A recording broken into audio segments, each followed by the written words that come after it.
Today on episode 121 of Rail Talk, Rail Talk goes 2 for 2 at the Eclipse Awards. All that's left is for us to win an award for the show. Just kidding, that'll never happen. We'll also recap the Pegasus and react to all the big stakes action and look forward to the next big 3-year-old weekend of the year. I'm Joe Bianca. I'm an ownership advisor at West Point Thoroughbreds, and it was great being down in sunny Florida. Had to hightail out of town Saturday night to beat the storm, and now looking at a foot of snow out on my deck.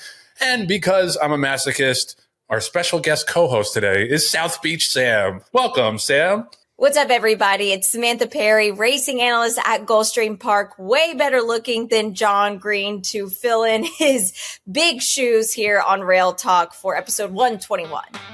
Let's start the show.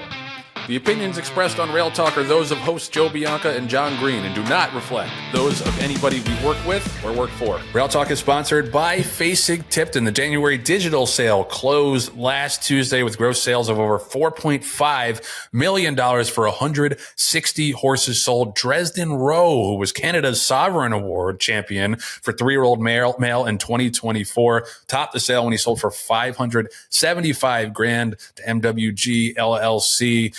Son of Lord Nelson, obviously well received with that hardware on the mantle. It was just, it's a great opportunity to reload for the 2026 season, those digital sales. And of course, there is another digital sale coming up, the February digital sale, February 19th through the 24th. You can enter horses all the way up until February 10th. I know John and DJ Stable will most likely be active there. And then there's a digital sale pretty much every month for the rest of the year. So plenty of options for horses to change hands. And, you know, if you're clearing space for the new 2-year-old buys, or, you know, you're just kind of starting out, you're looking for some, you know, cheaper horses who can maybe win an allowance or two. There's a little bit of something for everybody at those digital sales. In the realm of the brick and mortar sales, the Kentucky Winter Mix sale comes up on February 9th down in Lexington. There have been a couple of notable supplements to that sale. Grade 1 winner I Scream, You Scream has been supplemented to that sale with a nomination to Not This Time. And then graded stakes winner Stormcast is the leader of the latest supplements to the sale. Another 19 entries have been put in. Stormcast is a grade 3 winner from Woodbine as a 3-year-old stakes performer from a couple years ago at Woodbine. He's stakes performer at 2, 3, 4, and 5 years old. So definitely give her a look out at that sale. The new supplements are cataloged as 386 through 404. So we're up over 400 hips for the Kentucky Winter Mix sale. You know, broodmares, short yearlings, horses of racing age, a lot to look for in that catalog. So go check it out and go to facingtipton.com to learn more. So Thursday night was the 55th annual Eclipse Awards from the Breakers in Palm Beach. And your boy, all the way from Brooklyn, New York, was at the Breakers. Can you believe that? We'll throw up some photos and some videos of how the hell they let me in that door. But it was an unbelievably exciting night. And, you know, obviously the highlight for us personally was Super Corredora winning champion 2-year-old filly. And then, you know, soon after that, Nitrogen winning champion 3-year-old filly. You know, shout out to John. Great speech. I loved his little tribute to Len. He remembered to mention the podcast, which he almost never does. So I really appreciate that, my guy. And, you know, hope you're enjoying your vacation. Many of you know me as a glib co-host on the podcast, but I had to write down some notes because I wanted to make sure that I was thanking everybody appropriately. But finally, I want to recognize one person, and that's my dad, Len Green. Dad, you are the patriarch of this program, the guiding force behind this organization, the secret sauce to our success, and like this filly, you breathe different air. That'll be all the John talk for the show. We're going to bring it right back to me to talk about Super Corredora winning. I mean, that was like, in the end, like the votes were not that close, but we were nervous going into that award because, you know, as I mentioned before, the TaylorMade people were, you know, pounding the pavement marketing for Sci-Fair, and she obviously had a tremendous year. But, you know, I maintained all along that the race that Super Corredora ran in the Breeders' Cup was way more challenging, and the voters ended up seeing it that way. So I think it was 146 to 49, I believe, in the end, with first place votes. Yeah, no, I did not expect it to be that much of a runaway. But it was great. We had like a bunch of partners. We managed to get everybody on stage. I thought Terry gave a great little speech, and it was fun too because it was the first award of the night. You kind of just get to ride that high for the rest of the night, and you know it was very, very gratifying. And you know shout out to all the people that made it happen. happen. And, John Sadler and Juan Leyva and their team out in California and all the owners, and, just and of course, the filly, who I think is only getting better and better. She's going to make her 3-year-old debut in the Las Fregenes, which is the next Sunday, Super Bowl Sunday at Santa Anita. And she's training up a storm. So, I think the best is yet to come for her, honestly. And that's what's part of what makes this so exciting. Lots of other observations from Eclipse night, but, Sam, I saw you there. It looked like you were having a great time as always. What are kind of your general reactions to a really great night for racing to, honor all of these champions? Yeah, it really was. That was my first time ever being at the Eclipse Awards. So it's kind of cool to be one for one now, to get invited with the Greens. They're just a family that, I kind of feel like they watched me just grow since meeting each other at Monmouth with Web Slinger for the first time. And then we both have just kind of, taken off, and their success has been awesome and really fun to be a part of. And it's really fun because then I get to meet awesome people like you and Patty, the producer, and Julia as well. So everybody just plays a big hand in this. So to be at that table is just very special because they're just like family. We don't want anything from each other. It's just fun to be with their family. They're just a great group. So very fun to be there with that. And then their first Eclipse Award with a homebred too. I think that's pretty special. And Team Nitrogen is just a very fun team to be a part of. And it's a winning team as well.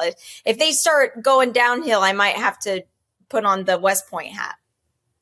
I know you're nothing if not a fair weather friend, but no, I'm glad you're part of that crew. And like you said, it being a homebred is really special. And very fun. Shout out to Mark Cassidy as well, who campaigned her brilliantly. And yeah. She's coming back to race as a 4-year-old. So hopefully, she'll be in the mix for the older dirt female next year, the same way that Super C is going to be in the mix for champion 3-year-old filly, I think.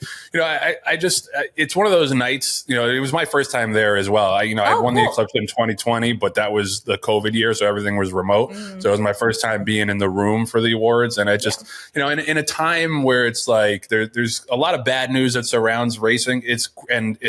It's great to be in a room of people to like celebrate the best of the best, and everybody's there because they're passionate about the game. And it's kind of one of those things that reinvigorates you about the sport. And I thought that really, came into play for me, not just because we won, just because it was, it really was, the vibe was great. The one thing that really made me laugh though was they were good about, and I've like pre-warned about this, about the time that people take to make their speeches. Yep. They were very good about this. When you got to your table, there was like a card, in addition to the programs and the food, there was a card on the table that said, hey, finalists, basically like wrap it up. You get 1 minute, one speaker to get on that stage. We will play you off if you go over 1 minute. And I didn't know if that would be the case until I think it was Michael Vanahan got up there for Godolphin. And I forget which of the 8 awards it was that they won. It was the first one. I remember that. And he went over and they kept on playing the music, and he continued to try to speak through the music. And then eventually they cut his mic off and he tried to keep speaking through the fucking mic being cut off. And it was so funny. I didn't see it on TV, but apparently like even on TV, like they zoomed out as he was still talking and panned to the crowd. And that just, I love that because, Godolphin, obviously one of the most powerful enterprises in the entire business. So they're like, no. Yeah. So it was great that they didn't play favoritism and like everybody had to play by the same rules. And I just thought it was like, I don't know, it was kind of ridiculous. Like you knew Godolphin was going to win like 5 or 6 more awards. Like, could you have kept... like part 1. All right. Now part 2, like, as I was saying, like, that's what they should have done. Yeah. Yeah, no, it was really bizarre, and it was necessary to keep the event moving because they did it in 2 hours, 24 awards in 2 hours, get everybody the after party in a timely fashion. Right. So I thought it was really well produced, and I got to give a shout out to the hosts as well. Brittany Urton and Lindsay Zarniak did a terrific job. Yep. Andy Biancone I saw in there as well. She's always great. And Kaiten Bradar with all the announcements, she did fantastic as well. Yeah, they did a good job like getting it through, because I'll be honest, I wasn't super excited to just for the whole longevity of the evening, because I worked all day. Of course, it's Pegasus week. I worked all day at Gulfstream. And then the traffic from Gulfstream to West Palm Beach was horrendous. It took me about an hour and 50 minutes to get there. And when I got there, they had just started. So, and I was thinking like, ooh, when can I sneak out? But it actually, I stayed the whole time. So, but I was trying to plan an Irish exit, and they kept me there, which on Pegasus week, when my like bedtime is 8:30, they did a good job. Dude, I can attest to that. I tried to rile Sam up to go out on Friday night, and she was having none of it. So I respect I was so tired. Yeah, no, it's fine. It's a busy week for you. I totally get it. I slept till 6 p.m. yesterday, Monday, 6 p.m. Wow. So you didn't see the sun? I saw, no, not really. No. And you hear bright and early at 2:15 to record this with me, so appreciate the sacrifice. So without your dad in a Speedo, but I guess this is a good consolation right here, because we are going to redo that contest again. I feel like you have to kind of recreate the circumstances, considering you won with them last year. I know, yeah. If not, we'll just get him like phoning in. He actually sent me a video on Saturday during Pegasus. He was out in shorts and a t-shirt with a leaf blower blowing the snow off the porch. So you might as well be in a Speedo. It's like 3 degrees. Where is he in normally? In Oklahoma. Gotcha. Oh man, that's a rugged individual right there. I love that. I know. Yeah. Oh man, that's great. It's a great departure from the stories of John and Len and their comfy life. Yeah. I know. Your dad blowing snow in his shorts. Yeah, that's tremendous. Yeah. But yeah, just to put a bow on it, I thought it was a really well produced night, really well hosted night. I thought everybody was in a good mood, or as good a mood as racing people can be in. I thought it was to me, the story of the night was Bill Mott and Godolphin, and kind of the way that they dominated. And obviously they went on to have a terrific weekend on the track as well, which we're going to get to in a little bit. But yeah, just the vibes were up, the vibes were great, and it's obviously a beautiful venue. People that I thought hated my guts came up to me and said hello and congratulations. Aww. So that was a pleasant surprise. And just friends of the show. How about Rich Mendez and More Play Racing winning with She's So Spicy? That was great. I mean, Sam, you can talk to that because they're mostly Florida based and kind of a newer addition to the racing world and have really come on strong. Yeah, they have. And I like how much passion and heart they put into it. And I like what Rich had said about, this is, you want the American dream like I met you. You came here with nothing and you just turned that in, 0 to 100. And it was really, really cool. And I think that that's inspiring. Of course, you need a good team behind you as well. But as just to be successful in this business, and as I'm sure John Green can attest to as well, but they've got some really passionate people behind them. And it's fun to see. I think sometimes they're like, oh, More Place here, and they've got 200 people. I just think about our track photographers when they win a race and it's like my racehorse, like trying to fit everybody in. But it's really fun to see that passion. And the little boy, oh, he was so adorable with the trophy. Oh, he was so cute. Yeah. He's awesome.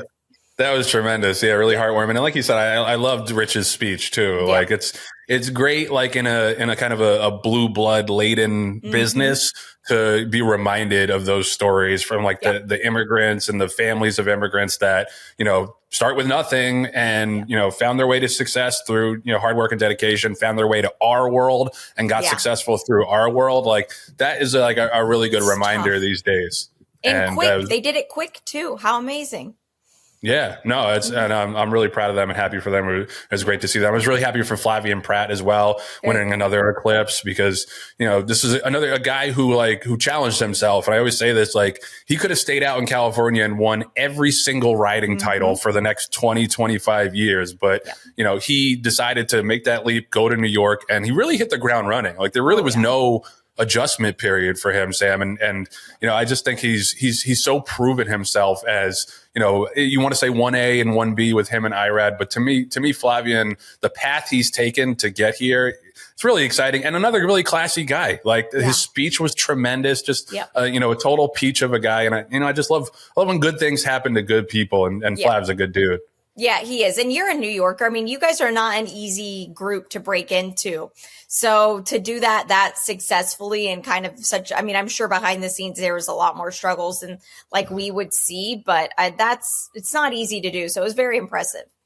Yeah, and I love him for staying here in the winter, this winter. Like that takes guts. Like that's, I mean, we already canceled Wednesday through Friday this week. We're probably going to cancel Saturday, Sunday. It's just like, obviously he's a top rider and he's going to win it like a high clip, like Ramon Dominguez used to. But man, that is hard on the body. So I think if Flavien wasn't a true New Yorker before, after this winter, he's going to be considered a true New Yorker. Absolutely. I think he was supposed to go to Oaklawn this weekend because I had interviewed him on Friday, just about his mounts for Pegasus weekend. And I said, good luck getting there. I don't foresee that happening at all. And sure enough, I guess, right, breaking news, the racing's not happening there at Oaklawn on Saturday, at least. So I wonder, where he'll find himself. Yeah, maybe take a day or two off, Flavia. Like that's the thing. The life of a jockey, it, right? Yeah. Life of a jockey is very, very tough. It's very few days off. But for racing's canceled, I'd implore him to kick his feet up a little bit. I know. Especially I bet he'll be at Gulfstream riding probably. I mean, these guys they don't quit. They don't stop. I know. It's insane. That's the difference between me and them, and that's why they're millionaires and I'm not. And I was happy for him, and it was just a night where it was like there were so few, other than Michael Banhan talking through the muting, I just felt like there was very little like ego display, as you see sometimes at the Eclipse Awards, and the rambling speeches and all that stuff. And there was so few people that went up there that I had to kind of swallow my tongue or bite my tongue to be like, oh yeah, cool, I'm really happy for this person. That's just Torpedo Anna. Like it was a lot of really, really good stories who won these awards. Yep. And I thought it was really sweet with Bill Mott, how he brought up kind of like his left and right hand, man and woman, Neil, who exercises like the greatest horses of his, he brought all of them. And then Maria maybe was her name. I'd have to double check on that, but amazing. Leanna Williford was his. There you go. Leanna Williford was up there. Yep. So just so cool to have your team with you like that, because they don't get a lot of days where they get to dress up and go have a night out like that. So that's fun. Yeah, phenomenal night. Glad you were there, Sam. Glad all the other homies were there. It was tremendous. Yeah, very fun. Rail Talk is sponsored by Epic Insurance Brokers, one of the nation's top retail insurance brokers, giving you expertise on property and casualty, employee benefits, unique specialty insurance, and all sorts of other key lines of insurance that you need in your life if you own or sell racehorses. Chris Moore, our guy, leads Epic's equine specialty practice. You see him all over the place at the sales, at the races. Can't wait to see him down in Ocala for the March sale. Great dude and knows what he's talking about. He'll set you up with the perfect insurance plan for your specific business. There's a million moving parts in this game. You need someone who lives and breathes it and is used to insuring things himself. So he's made all the mistakes in the past that now you don't have to make because you have the expertise of Chris and the team at Epic behind you. And moreover, he's a great hang. And you're never sad that you had a conversation with Chris. He's a good dude. And like I said, super, super expert in this field. His number is 317-650-4519. Give him a holler. A lot of, breeding sheds are opening, a lot of foals hitting the ground. You want to know the best way to insure them and protect your assets. And that leads us to this week's Epic Performance of the Week. Thank you, booming voiceover man. This week's epic performance of the week is Knightsbridge. So this was kind of it was an undercard race, but it was a very, very ballyhooed and anticipated undercard race in the Fred Hooper on Saturday at Gulfstream. It looked like a match race on paper between Knightsbridge, Fergus Alphen and Bill Mott, and Life and Times for Coolmore and Todd Pletcher. You don't get any more powerhouse connections than those two going up against it. And it played out like a match race, at least in the early stage of the race. Those two went after each other. Quarter was pretty slow, 23.64, but then the pace picked up to 45-1 for the half. And Knightsbridge put Life and Times away halfway around the far turn. Like it was not much of a race after that. The only question was whether the big long shot was going to be able to reel him in, but he kept going. won by 4 3/4 in the end, 3/4 in the end. Took a lot of late money, ended up the 4-5 favorite, and Life and Times had been favored, I think, up until that last flash. So a little CAW action there got you down to 4-5 if you bet Knightsbridge. But man, that was impressive. 105 buyer, probably the top miler in the division. Obviously, it's very early in the year, but Sam, from that race, on paper, you couldn't have thought that Life and Times was going to get buried by Knightsbridge as early as he did. No. And yeah, as a gambler, and this as well, you can't play them both. Like if you're playing your pick fives or something like that, you can't use them both.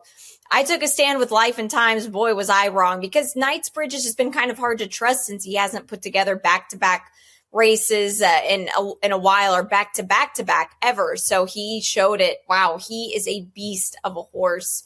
If he can stay sound and healthy, he stamped himself as one of the top older horses in the mile division. Yeah, totally. Son of Nyquist, and so this didn't come out of nowhere. He won by 4 3/4 in the Mr. Prospector as well. This was obviously a big step up. Still was a grade 3, but the competition looked so much stiffer on paper. So very, very interesting. 5-year-old. You always wonder about a 5-year-old who took a while to get to the races, but I just love that now he's put 3 consecutive good races together. Like if it took a while to get him like fully sound and fully ready for his racing career, so be it, because we are all the better for now being able to see him on the racetrack. So hopefully he continues to stay healthy. Probably will stretch out, honestly, if they want to go 2 turns next time out. But yeah, that was the powerhouse performance of the day, on a day with a lot of really nice performances. To me, that was the spotlight and the headline from Pegasus Day. Knightsbridge, this week's epic performance of the week. Rail Talk is sponsored by the Green Group, the #1 accounting firm in the horse business. No other CPA firm knows the horse industry like they do. Len and DJ Stable were crowned champion nitrogen, but vicariously they were crowned champion 3-year-old filly on Thursday night at the Eclipse Awards. It was a phenomenal award to win, and a speech by John, and just an honor. I think Len was even getting a little emotional, as he should. He's the patriarch of this whole thing. He built the business from the ground up. And that's kind of that's what's given him the expertise to help your business in horse racing or breeding. The Green Group has close to 1,000 clients in the business. They make them money and they save them taxes. As always, it's a special offer for listeners of Rail Talk. That means you. Complimentary, confidential, half-hour consultation if you call Len. What's that number, Michael Agresta? Sam, this is the part where we dance. 732-634-5100. That's right. She gets it. Call Len up at that number or go to greenco.com. But you don't have to take it from me. Take it from yet another satisfied customer of the Green Group, friend of the show, Zoe Cadman. He is amazing, and he's saving me money hand over fist. I to this day have about 3 emails a week from Len right now. Come on, give me some more write-offs. I need, what's your house doing? What's your car doing? Did you buy a pencil today? Like anything and everything. Thank you, Zoe, and thank you, Len and the Green Group. Don't get left behind. We're already in late January. I know those tax returns are coming in daily to Len and the Green Group. Let them help you out like they've done for so many people in this business. And like I said, there's a complimentary half-hour consultation in it for you. So it's 0 risk if you call them up at 732-634-5100 or go to greenco.com to learn more.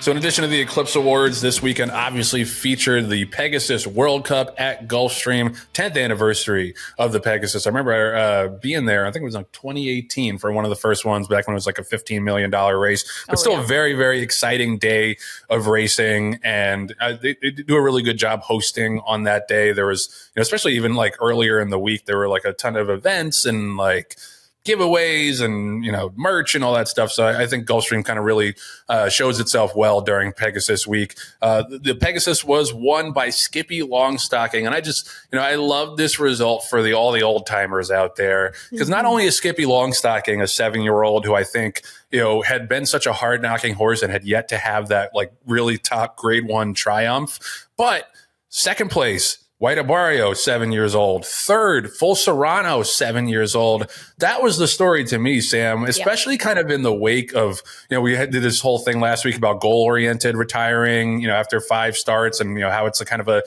epidemic in racing of the horses getting whisked off to stud very, very early in their lives. How about a 1-2-3 for the 7-year-olds in the Pegasus, showing you that if you can keep a horse in training and keep them sound and keep them right, they'll keep rewarding you. That was my takeaway. But Sam, you are the Gulfstream expert on this show. Take it away. Tell us all about the experience and the results from this weekend.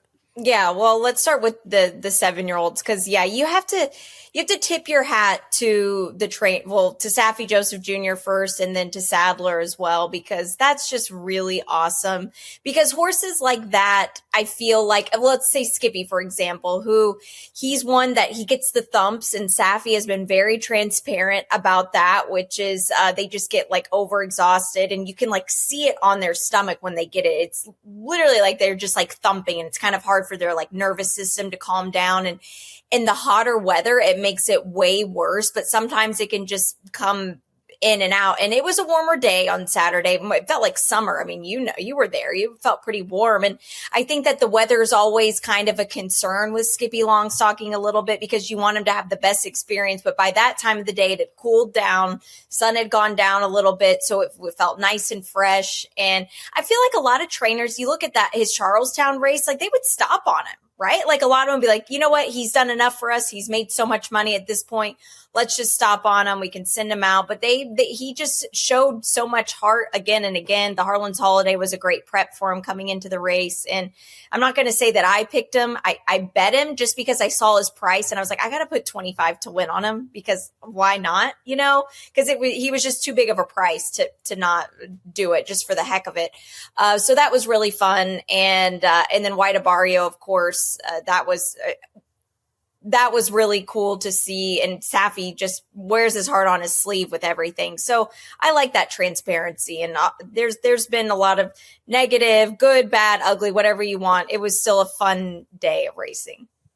Yeah, I mean, I couldn't bet him. Like, I bet smartest thing I did on Saturday was stop betting halfway through the card. Oh yeah, there were a lot of funky results, like not just winners, but a lot of horses like 70-1, 90-1 running second. Gosh. It was a tough day to make money. I mean, it wasn't if you found one of those, but if you're, kind of like me and you're like a mid-level, like 5 to 10 to 1 type player, not a ton of those horses. There was a lot of either big long shots or a couple of chalks. Yeah. But yeah, really satisfying for Skippy Longstocking. It was a 10th graded stakes win to get his first grade 1 win and his 10th graded win to start his 7-year-old year. 4th Pegasus World Cup.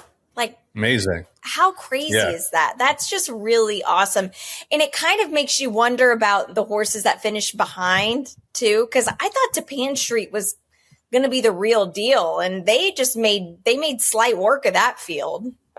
Yeah, I thought he was a big underlay at 3-1 in there, just because his return race was not that great, and figure wise he had like a long way to go. It's obviously easier to say after the race, but I said before the race too that I was against disco time because being at the rail, a lot of speed, and that's kind of what played out. He went 22-2, 46 flat, and packed it in the stretch. So I think he can still be a really nice horse, but I just thought circumstantially this race did not set up for him, and I'm not red border because I didn't have Skippy Longstocking, but I did tell you to play against the 3-2 favorite. White Barrio ran huge. He made that first move, opened up in the stretch, and just got overtaken by his stablemate late, well clear for second. I thought Full Serrano, considering that he was right up on that really hot pace, ran well. I also think that he's probably more of a miler, and to ship across the country from California to Florida, be like an eighth of a mile, probably longer than you want to go, be up on that hot pace. I know he wasn't like super close in the end, but I thought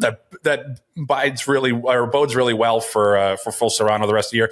And Captain Cook, hanging around for fourth. It was like once disco time and Tapan Street packed it in. It really was left to those two horses. But I thought a lot of other long shots kind of stuck around and ran a lot better than I thought they would. Yeah, I was very shocked at that. And that's fun to see for horse racing fans, right? Like just horses at our prices. And like you said, all day, it was like just crumble everything up because it started to get impossible. But the people like that, the energy was so much fun. I thought it was just a great show all around. And I know I'm biased because I work there, but every Pegasus kind of just steps up again and again. And being the 10th one, it was a fun show that everybody there looked like they had a blast. And just as working the event and enjoying it as a racing fan, it's just there was nothing like it. And perfect weather too. Wow, perfect weather. Yeah. No, I mean, it was so funny. Like it was like 78 degrees, and then I'm on the flight home. You've never heard a louder collective yikes than when the captain gets on. He's like, the current weather in New York City is 12 degrees, and everyone's like, oh God. Like, what are we doing? Yeah. I would have, Everybody coming from Miami in the 75 degree weather. Very, very harsh return to reality. Yeah. I also wanted to mention the Pegasus turf because, you talked about Safi running 1-2 in the dirt race. Graham Motion runs 1-2 in the turf race. Test score, who I could not have had. I thought he really had to step up in that race. Runs down one stripe, or holds off one stripe in the end. Two horses that I think will be heard from the rest of the year. Yeah. Fortunately, Cugino didn't do much running for us. I just thought he never looked comfortable. Yeah, I really liked him in that spot too. Yeah, me too. What were the thoughts on him? What did you like? He just seemed a bit uncharacteristic for him. Yeah, I mean, I think we kind of saw the race the way I think I talked about it last week on the show, where there really was no speed. Cabo Spirit was the only one who was going to go, and we were hoping to sit second or third. And I thought we were in a great spot being on the outside, but I think he just got a little keen and wanted to go after Cabo Spirit. And so Johnny was like, no, I don't want to get into a duel. And then, they kind of fought each other for the first eighth of a mile, quarter of a mile, whatever it was, and just, didn't end up showing up in the stretch. So that was disappointing, but coming off of that big race in the Fort Lauderdale, maybe he regressed a little bit. He was second to Wolfie's Dyna Ghost in that, world or North American record setting race. We're going to send him back to Doc Isamans to give him like 30, 45 days off and probably point for something like the Fort Marcy in the spring. Cause that's not him. Like he's a horse that shows up every time. And, obviously didn't do it on Saturday, but, can't take anything away from the first two. And another race with some bombs underneath. Almendaris runs third at 37-1. Astronomer runs fourth at 41. Sam, did you have any winners on Saturday other than Skippy Longstocking? And I won't judge you if you say no, because I sure as fuck didn't. Yeah. Did I? No, I was completely wrong in the turf. I really did like one stripe, and Manny Franco on test score. I think if he was on one stripe, he would have won on him too. And that's the risk you take when you bring in a jockey that is not familiar with the turf course there, because it's a tough turf course to ride. And one stripe did a lot more running than test score, very wide, just made that kind of a little too late move. But I'm sure Graham is happy with the results to run 1-2. But I think one stripe's a huge player moving forward. I think I had a couple winners earlier on in the day, but that doesn't count really. I don't feel like it's like nobody was there yet. We were there bright and early to get those tables in the South Beach tent. But yeah, I thought there was a pretty interesting maiden winner. It's a good point you make about one stripe. I did not realize that it was like an imported jockey for that race. And shout out to Manny. I feel like he does not get the credit he deserves. Every time he ships out of town, he runs big. He wins races at Keeneland. He wins races at Fairgrounds, runs big at Gulfstream. Like, he's just one of those guys that's just like perpetually underrated to me. And I just don't understand why he does. Graham is really the only guy, Sam. He's really the only guy that gives Manny these big mounts out of town. And I can't understand it. He's just so rock solid. He is. And he's very, like you said, just underrated is such a key word. And he was hanging around on Sunday at the track because their flights they were trying to leave Sunday morning. They didn't do what you did and got out before the races were over on Saturday night. So he was stuck there and he was hanging around. And I had the second to the last race off on Sunday and I just was chatting with him, and he pays attention. Like we were talking about the races. I mean, he reads the form. He pays attention to the biases that like Aqueduct. We were talking about how some days at Aqueduct, how it's like a huge inside bias or outside or speed favoring or not. And he said sometimes he'll get on X, and when Andy Serling tweets about something with inside track or if it's speed or this or that, he'll read it and then he'll plan accordingly, which I mean, like that, good on him, Yeah, no, I mean, that's great.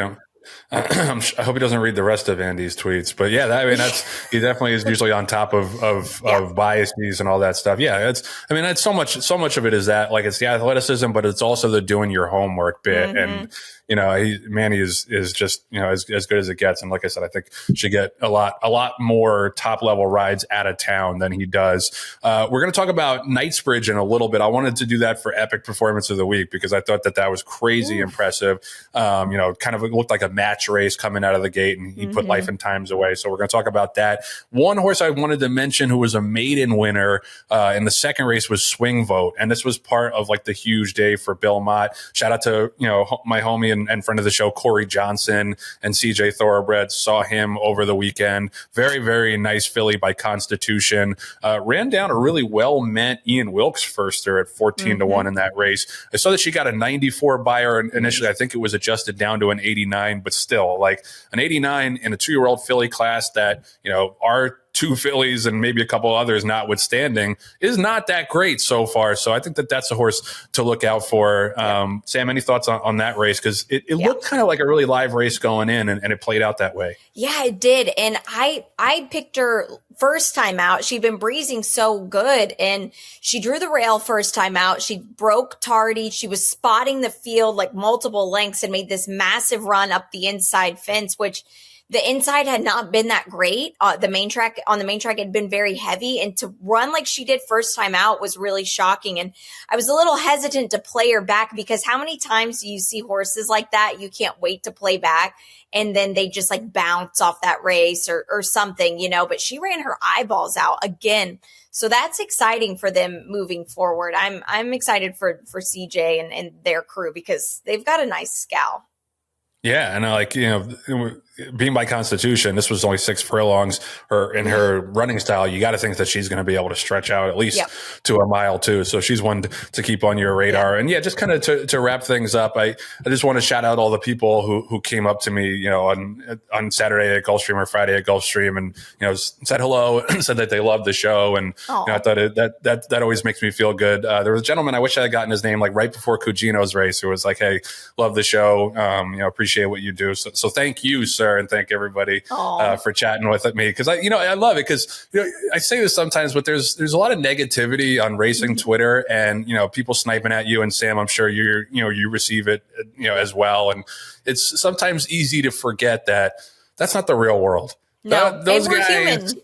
yeah. There's guys in their basements that never actually show their faces anywhere, are not the real world. The real world people love us, and we love them right back. So I just wanted to give a little tip of the cap to everybody who said hello over the weekend at Gulfstream. We always appreciate it. That's so sweet. And come say hi. That's the thing. I think maybe some people might see you on the podcast or see me on TV, and they might be hesitant to come say hi. Like, we love it. It's we're human too, and everybody needs a little bit of encouragement sometimes. Like you say, it's really easy to sit there and be negative.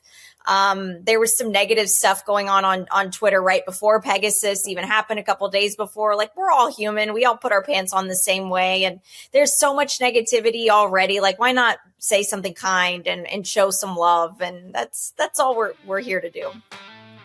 Rail Talk is sponsored by TaylorMade. When you're with them, you're a family. There's a little bit of everything that TaylorMade provides for the industry. Obviously, the sales consignments, the stallion farm, the roster. We always talk you all about how that roster has grown in importance and prestige. Obviously, not this time as the headliner. A lot of other nice horses down below him on that roster. They're also involved in boarding and partnerships. Had a good year on the racetrack in 2024 or 2025 rather. And you can go to TaylorMadeFarm.com to learn more.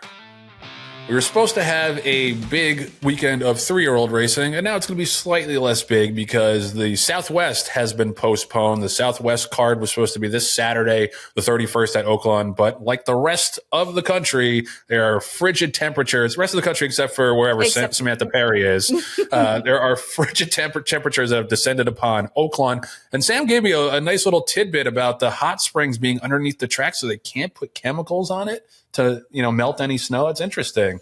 Yeah, it is. They can't treat it for anything to thaw it out, or a lot of tracks can put chemicals on it, but they just kind of have to let Mother Nature take its course and drag it and, everything. I mean, their track maintenance has got to work like overtime. It's very tough to do. And it's a lot of shed rowing, which means you tack up the horses and you just do laps inside the barn. It's not very fun as a rider, for sure. No doubt. For the horses too. Majors in picking winners, minors in geology. Is there anything she can't do, folks? That's why the Southwest is being canceled and moved to next Friday, February 6th. We at West Point, we're also going to run Counting Stars in the Martha Washington. So not the worst thing in the world to give her an extra week, considering she did have those 2 wins within 13 days of each other towards the end of December. So we'll look forward to her next Friday. So she's going to run the same weekend as Super Corredora. So the 2 big fillies are going to run next Friday and Sunday. So very excited for that, but there is still some good action this weekend to preview in Sam's neck of the woods with the Holy Bull Stakes.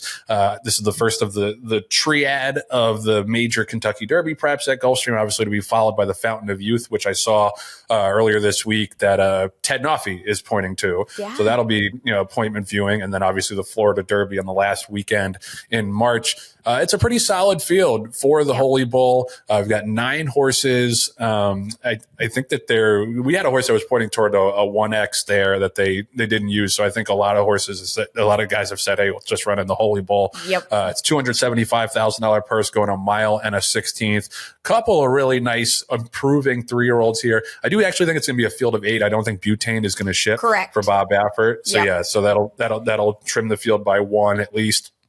The horse I'm most interested in is Nearly. I talked about this when John and I did our early 3-year-old discussion. This horse ran a 97 buyer last time out and an allowance at Gulfstream going 7 furlongs, won by 5 lengths. Centennial Farms owned, not this time. Big surprise by not this time. Out of a mine shaft mare. So you got to think this is a horse that's bred for a classic distance. Getting a little bit better, was beaten 13 lengths first time out, then won by 9 1/4 against Florida bred second time out, and then obviously had the big optional claiming allowance win. He's the one I'm most interested in. He draws outside with Butane out. I think, drawing in one more can't help. Cannoneer is another one that's going to take a lot of money for Brad Cox. St. Elias and Stone Street, $1.75 million into Mischief. Cole, This is a horse that we made the epic performance of the week when Nick Tamaro was co-hosting after the Breeders' Cup. A couple other interesting horses. Sam, I'll toss it to you. I'm sure you've done a little bit of homework at least on this. What are your thoughts on the Holy Bull? Well, I don't know how much I should give away because we have that Derby draft coming up. These are not state secrets. If you're going to be part of the show, you got to tell us your input. All right. Okay. Well, I'm a huge fan of Incredibolt. I love this horse that got a planned vacation after winning the Street Sense for trainer Riley Mott. He schooled on Sunday here at Gulfstream. He looks so good off of that little bit of a planned vacation. And that's exciting for Riley. Got a chance to talk with him, and he's just a very soft-spoken individual and so kind and very well-spoken as well. When you have the breeding from Bill Mott, and that family, of course, you're going to come out a really classy individual, but he's excited for this horse. Now the rail, maybe some people can look at it as a negative, but he comes from behind anyway. Like he's one that can pick up ground late. So I don't think he'll be too far out of it. He'll save the ground. If he's got something, I think it'll be pretty nice. And then I think the Saffie Joseph Jr. horse is going to be interesting as well. Just a perfect 2 for 2. Brevaro. He should stretch out. I know he's only won against state breds, but he's going to be New York breds. New York breds. That's not any state breds. That's a New York bred, baby. All right. Sorry. I forgot. I'm talking to a true New Yorker here. I got to be kind. But yeah, it's a good program, and I agree with you. Those two races were pretty impressive. It's interesting. You got a lot of horses in here that kind of have that stalking style. I feel like usually early in the 3-year-old stakes calendars, a lot of like go speedball horses, but there really isn't that in this race. I guess Roger That Dana had shown speed his first 2 races, but other than Cannoneer, I think is probably going to be loose on the lead in this race. And I wonder, kind of how it shakes out. Cause as you mentioned, like the jockeys do their homework, they're going to see that horse is probably loose, but I think Incredible is interesting. I like the inside info that you saw him in the paddock, and that he had like a planned vacation after the street sense, because that was a really nice race. And yeah, Riley's a good trainer too. He's coming up with, this is a $75,000 yearling purchase. Yeah, I mean, amazing, really amazing. And it's great to see too. I asked him, I said, how much shop do you talk with your father about everything? He goes, yeah, if I have questions, I'll call him. So what a mentor to have, you know? Yeah, no doubt. And, speaking of cheaper allowance or auction purchases, Global Aviator is pretty interesting too. $12,000 FASIG October grad. I always say every year, that's the sale where I think you can find the best value, that and the July sale, but especially the October sale, as those yearlings have developed a little more. So this was a global campaign, Cole, cost $12,000, made a real early move in that debut race, broke slow, made a big five-wide move, and like was right up to went from like 8 lengths behind to like right up against the leaders. Scary. Kind of going into the turn. Sam, you had to be impressed by that race. Oh yeah, we thought no way because there was some steam on him a little bit, and then when he broke slow, we were like, no shot. And then he just like in 3 jumps just was like right there again. It was really freaky, and you don't win like that at Gulfstream a lot of times. I feel like it's really hard to, especially as a first-time starter. So, and they gave him a little bit of time after that race. I'm going to talk to Rohan this week about him, but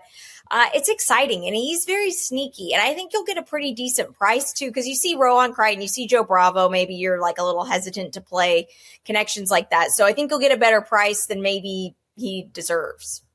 Yeah, no, I think that's right. And Rohan's having a good meet. He's 8 for 31 with another 9 horses in the money. And it's a tall order, stretching out from 6 furlongs to a mile and a 16th off like a, not a layoff, but a little bit of a break. Right. But man, that was that impressive. And as you mentioned, the steam, he was 2-1 in that race, first time out. So somebody knew something, and he certainly ran to that. So yeah, really intriguing renewal of the Holy Bull. I want to get you, before we move on to the Forward Gal, which is also worth talking about, how about the half brother to Sandman who dominated over the weekend at Gulfstream? His name's, it's just something with a Canaletto. C. Canaletto, yeah, for Peter Brandt and Chad. That was crazy impressive. 90-something buyer. Sam, this looks like a very loaded 3-year-old class. And I think that's the thing.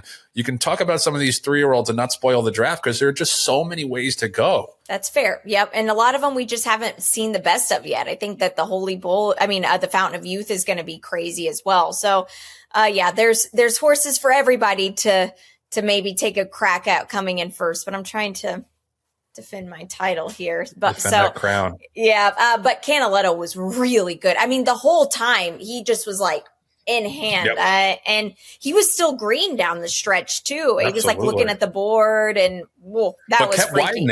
Kept widening, even despite that. Yeah, that was because everybody loved that Spartacus horse for Pletcher, which was also Tabers as well. And I wasn't a huge fan of the way he had been breezing. He's just very even pace. I think the race will help. It's hard to debut going that 1-turn mile. It's a tough task, but Canaletto did it easily. Yeah. No, that was super impressive. And obviously the home team connection, being a half brother to Sandman, makes that really a horse worth following for no other reason. But yeah, definitely one to look out on this very, very stacked 3-year-old Derby trail. Let's touch on the Forward Gal real quick. This is 175K, 7 furlongs for 3-year-old fillies. The race goes around Mythical. She's an interesting horse because, I thought she was probably the most impressive most impressive 2-year-old I saw in the first half of 2025. She obviously had the blowout win first time out at Gulfstream, and then they decided to go in the Treatmont rather than the Astoria, take on the boys on that Belmont weekend at Saratoga, and she crushed the boys in that race. Dusted Romeo, who I think had just been bought for $1.8 million. Not sure where that horse is. Then won the Adirondack easily. Did not show up in the Spinaway. Fast pace or no, she was beating the Country Mile. Came back and had 2 blowout wins against the Florida Stallion Series. In the Susan's Girl and the My Dear Girl. Last time did it go in 2 turns, probably further than she wants to go. Like from a figure standpoint, I know she won easy in those last 2 races, but she was 2-5 and then 1-10. I just wonder if she can get back to that race that I saw her run in the Tremont and to a lesser extent in the Adirondack, because she at that moment to me looked like the best 2-year-old filly in the country. She's been off for a little bit. Sam, where do you think that she stands now making her 3-year-old debut? I think she'll probably be a meaner, badder version of herself, giving her a little bit of time. She was a bit tired after that 2-turn race. And against, I think always the kind of the sentiment around her and Arundel and Jorge Delgado, I think would say the same thing, that we don't really think she's a 2-turn horse, but against the group that she ran in, the Florida bred group, she could handle it. And I think it took something out of her that day, because I remember watching her pass leave the winner's circle, and she was blowing. So I think it's a good thing that she got a little bit of time now. But what an athlete she is. Like, she's scary good. And the 7 furlongs, now she'll cut back. I was looking at the field as you were talking, just trying to think like, well, who can get her here? But every time somebody heads her, she just takes off and finds a new gear. I don't know, it's scary. Yeah. And I thought that it was the race in the 2-back race going 7 furlongs in the Florida Stallion series. She at least was able to rate off the pace for the first quarter of a mile. She did make a little bit of an early move, but I think that was just a function of her being so much better. She's like, okay, enough of this. Right. But let's just go. I wonder, you may know better than I do if they, plan on stretching her back out. But if she is ever going to go further than 7 furlongs, I feel like she's going to need to recreate that and do it that way. So I wonder if maybe she's going to be 4 to 5 in this race, probably even money or so. I wonder if they'll maybe try to experiment a little bit again with letting her sit off rather than just being a total front runner and speedball. And that's why I think with the addition now of Edgar Zayas, it's really a great jockey to fit her like that. Because Amisel Jaramillo, of course, he's what I think PILO calls him the minister of speed. Like, you're always insured a pace when he's in the race, and now he's in California and he's doing great there, which is awesome. But Edgar, I think, can get her to relax. He's got very good hands with that. You talk about another underrated rider like Manny Franco, Edgar Zayas is as well. Yep, no doubt. Yeah. So all eyes will be on her in the Forward Gal on Saturday, and we'll see if she maybe can stretch out a little bit after that. But it's all eyes are going to be on you too, Sam, with all the other cancellations throughout the day. We're all going to be watching Gulfstream. The high this weekend, I think on Sunday, is like 53 degrees. Wow. I know that sounds silly considering it's probably like 12 where you are, but that's cold here. No, it sounds legit. And I know how you Florida transplants get soft very quickly with the cold weather. So soft. Yeah. Blood soft. Thin. Yeah. No turning back. Yep. All right. So that's going to do it for episode 121 of Rail Talk. This was a really fun one, Sam. Thanks so much to my co-host, Samantha Perry, for joining me. I hope you had as much fun as I did, Sam. I did. It is always a pleasure. So much fun to be asked to come on this podcast, as it's just always a good time with you. Of course, John is slightly missed, but Joe, it was a great afternoon with you. Always. Anytime. You're part of the family. We love having you on. Thanks to Sam. Thanks to our producer, Patty Wolf, to our associate producers, Julia Agresta and Nathan Wilkinson. Don't forget to subscribe to the show on all the platforms if you haven't yet. And we'll see you next week back here on Rail Talk.